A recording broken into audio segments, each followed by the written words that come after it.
Di video pembahasan market kripto ya. Di sini saya akan membahas tentang pergerakan market kripto di minggu kedua di bulan September ini teman-teman. Itu dari tanggal 7 sampai tanggal 13 September 2025. Oke, langsung kita mulai teman-teman. Kita mulai dari Bitcoin dulu ya.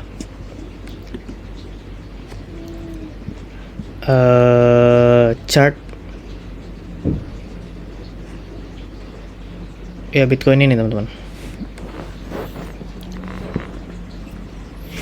Nah, di sini kalau kita lihat chart 4 hour ya, 4 jam dari Bitcoin dan jaringan. Nah, di sini dia udah menembus daerah demand-nya, teman-teman. Karena apa? Karena kita baru saja memperoleh data minus ya, bahkan jauh banget dari previous di bulan Juli untuk PPI dan core PPI-nya, teman-teman, di bulan Agustus ini. Nah, makanya di sini ada pelemahan untuk USD dan tentunya berlawanan, teman-teman ya. Ada pergerakan bullish dari Bitcoin, teman-teman. Nah, di sini kita bahas chart ini dulu ya. Nanti kita bahas tentang PPI tersebut. Nah, di sini dia menembus demand-nya, teman-teman. Namun kemungkinan di sini akan melakukan gerakan koreksi kembali, teman-teman, di sini ya. Dari demand ini 113 hingga ke ya at least ke 117, 115, teman-teman. Akan koreksi dan koreksi hingga mungkin kemungkinan hingga hari Sabtu, teman-teman.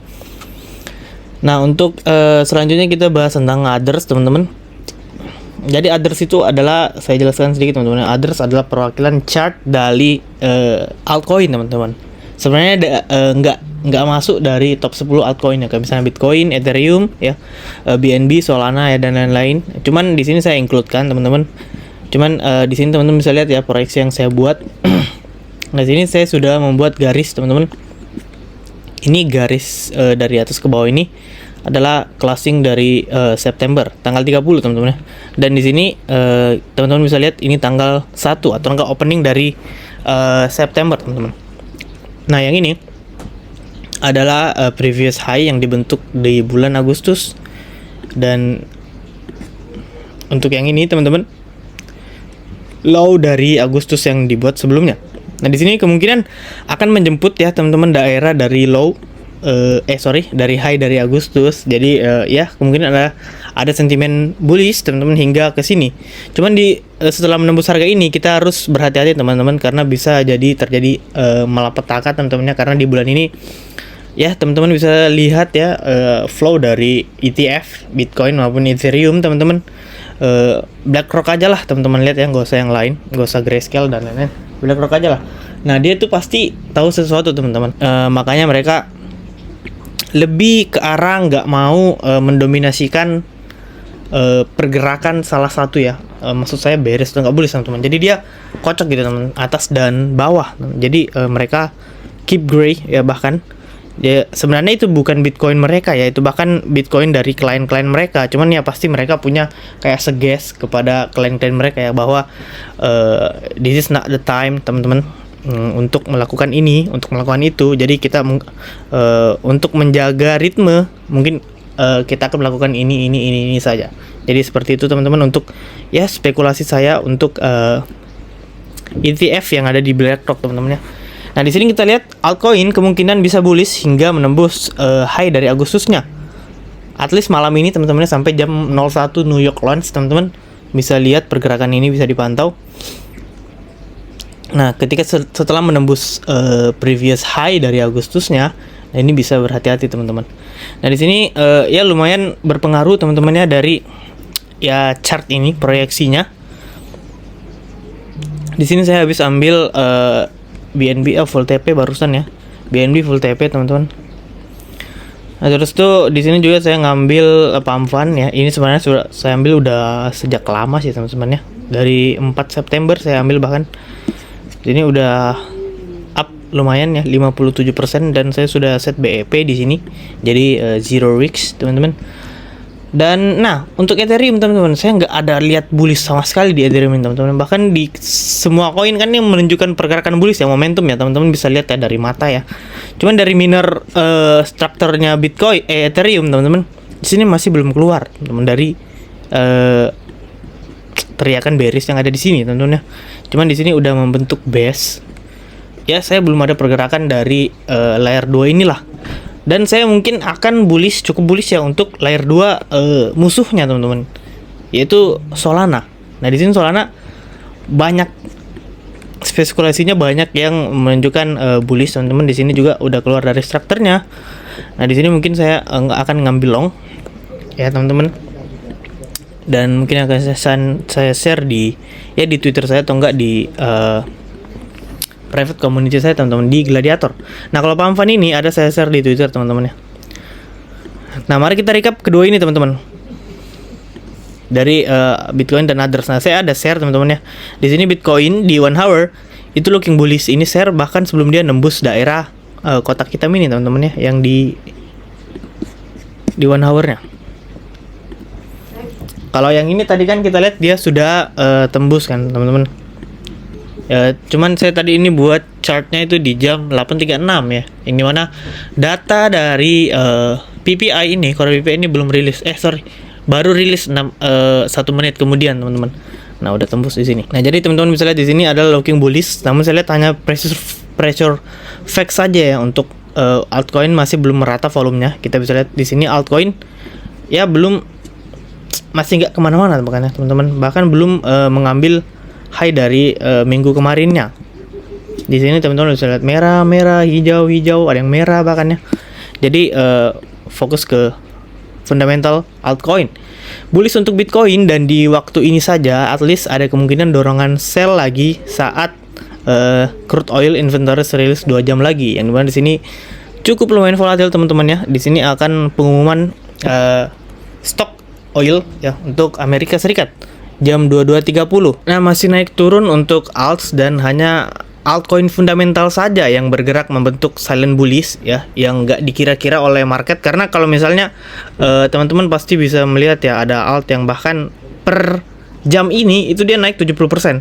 Nah, itu sangat red flag teman-teman ya, karena selling pressure di market derivatifnya itu pasti akan kuat banget, karena akan banyak orang yang nge-short koin-koin tersebut karena dia itu naik cuman karena FOMO doang teman-teman, atau bahkan ada market maker yang bermain di sana. Dan bahkan tidak ada yang menyadari pump fund udah up 52%. Ini tadi 52% jam 8,36.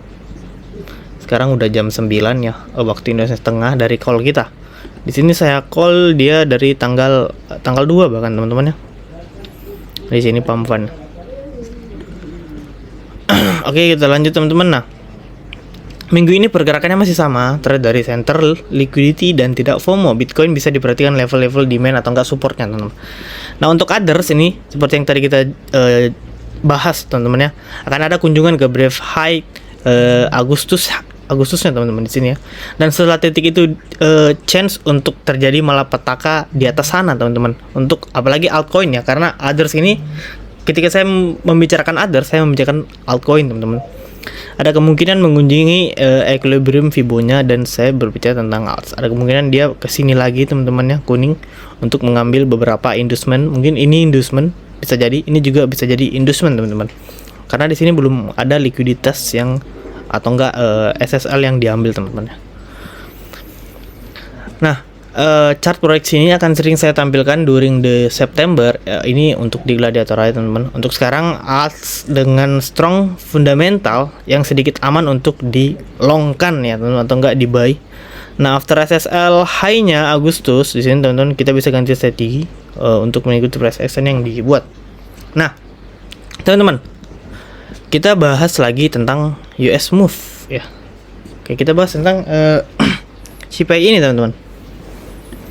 CPI yang barusan terjadi ini, yang dimana kita bisa melihat angka dari datanya teman-teman, aktualnya ini ya. Ini forecast adalah perkiraan, previous ini teman-teman belum tahu ya. Previous ini adalah bulan sebelumnya. Aktual adalah data yang dirilis sekarang. Nah, data aktual ini teman-teman jauh lebih rendah dari forecastnya maupun data-data dari sebelumnya ya. Jadi artinya apa teman-teman? Artinya inflasi itu di tingkat produsen mengalami kontraksi, atau enggak harga-harga di sisi produsen itu sedang turun teman-teman. Nah, ini tuh sinyal bahwa tekanan inflasi itu melemah teman-teman, yang dapat memperkuat ekspektasi the Fed akan dovish teman-teman. Nah, apa dampaknya? Kita fokus dulu ke USD ya, lalu ke Bitcoin. Apa dampaknya ke USD teman-teman? Nah, data ini tuh 0,1 atau enggak dia turun 0,8 minus dari previousnya. Itu bearish untuk US dollar, teman-teman. Karena apa? Karena pasar akan memperkirakan inflasi ke depan itu lebih jinak, teman-teman.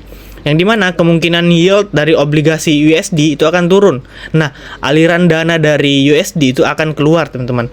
Jadi USD bisa melemah, teman-teman, terhadap major pairs seperti ya teman-teman bisa sebutlah GBP, JPY dan lain-lainnya. Dan dampaknya untuk ke Bitcoin, data ini teman-teman itu Bitcoin itu bisa gimana ya? Kalau misalnya USD negatif ya udah pasti kan Bitcoin positif, teman-teman. Semua orang tahu ya, bukan semua orang sih.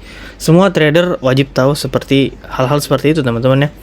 Nah, bearishnya USD ini itu biasanya akan menjadi katalis positif untuk ya Bitcoin, teman. Ya kita bisa lihat di sini ya, dia melakukan pump. Cukup relief tadi dari daerah sini, teman-teman. Langsung pump ke sini. Beberapa persen ya kita bisa lihat ya. 1%, teman-teman, dalam hitungan beberapa menit ya. Nah, tapi setelah ini volatilitas itu masih akan banyak, teman-teman, karena kita akan menunggu data-data lanjutan ya. Analoginya masih banyak tembok gitulah, teman-teman, yang akan kita lewati ya, seperti misalnya di hari di bentar lagi deh ada crude oil ya, penyimpanan minyak dari Amerika Serikat, dan juga ada 10-year note action, teman-teman, untuk hari esok, dan juga ada core CPI. Nah, untuk konsumen ini, teman-teman, di hari esok, teman-teman. Dan juga ada initial job claim, teman-teman, klaim pengangguran ya. Nah, ini yang saya maksud tembok-tembok, teman-teman. Jadi walaupun hari ini Bitcoin bullish, nah kedepannya itu kita belum tahu. Cuman saya masih heavy on bearish, teman-teman. Kalau untuk Bitcoin ya, saya masih ya koreksi seperti yang saya jelaskan tadi di 117 hingga 113, teman-teman. Nah, untuk altcoin ini masih heavy on bearish, teman-teman saya ya. Karena ya masih banyak tembok-tembok yang akan kita lalui. Bitcoin akan stabil karena apa ya? Karena udah menjadi store of value ya. Bahkan pemain-pemainnya itu udah sekelas negara ya, institusi bahkan, teman-teman. Nah, jadi singkatnya di penjelasan event untuk ekonomi ini, data PPI itu negatif, yang berarti USD itu bearish, teman-teman. Bitcoin itu akan bullish di at least di New York lunch ya, jam 1 WITA nanti di tanggal 11 September ini, teman-teman. Nah, kita lanjut ke Moonblot. Nah, Moonblot itu apa, teman-teman? Jadi ini akan menjadi kesimpulan kita, teman-teman ya, untuk penghujung dari video, yang dimana Moonblot itu adalah bulan yang berdarah, teman-teman ya. Ini cuman pengandaian metafora saya aja sih, teman-teman. Yang dimana kita akan ke bulan nih. Emang kita akan ke bulan nih karena bullish ya kan, PPI kan. Nah, kita nggak tahu kalau di bulan itu ternyata ya berdarah, teman-teman ya, lagi berdarah di atas bulan sana. Jadi mungkin saya akan bisa bilang Moonblot ya, untuk minggu kedua dari September ini, teman-teman. Jadi seperti yang saya bahas ya di komunitas private di Gladiator, teman-teman. Minggu ini saya beri judul Moonblot dengan subtemanya itu ada krisis ideologi, kebingungan moral, masalah perbatasan dan kemanusiaan untuk beberapa ya negara berkembang di Timur Tengah sana, teman-teman. Nah, komoditas itu bisa saja ada lonjakan dan take the liquidity untuk minggu kedua ini, teman-teman. Nah, konflik regional negara Timur Tengah atau enggak Laut Cina Selatan itu masih ada abunya, teman-teman, yang bisa sewaktu-waktu itu bisa membakar, langsung menjalar, teman-teman ya. Dan untuk 3 negara besar seperti ya penguasa alter ego, teman-temannya, Amerika, Rusia dan Cina, itu ya akan ada chance, teman-teman, di minggu ini akan memberikan kejutan di bagian keputusan-keputusan politik yang akan mereka buat, teman-teman. Di minggu ini, teman-teman, itu ya kita waspada. Saya masih heavy on bearish terhadap altcoin. Cuman untuk Bitcoin akan ya sedikit stabil, teman-teman ya, saya bilang. Nah, kemungkinan untuk nanti setelah New York Lunch atau enggak di jam Asia besok, teman-teman, itu akan membentuk beberapa wick ya, atas bawah, nge-wick di altcoin, teman-teman. Jadi segitu untuk pembahasan market di minggu kedua September ini, teman-teman. Selamat berjumpa lagi di pembahasan minggu selanjutnya.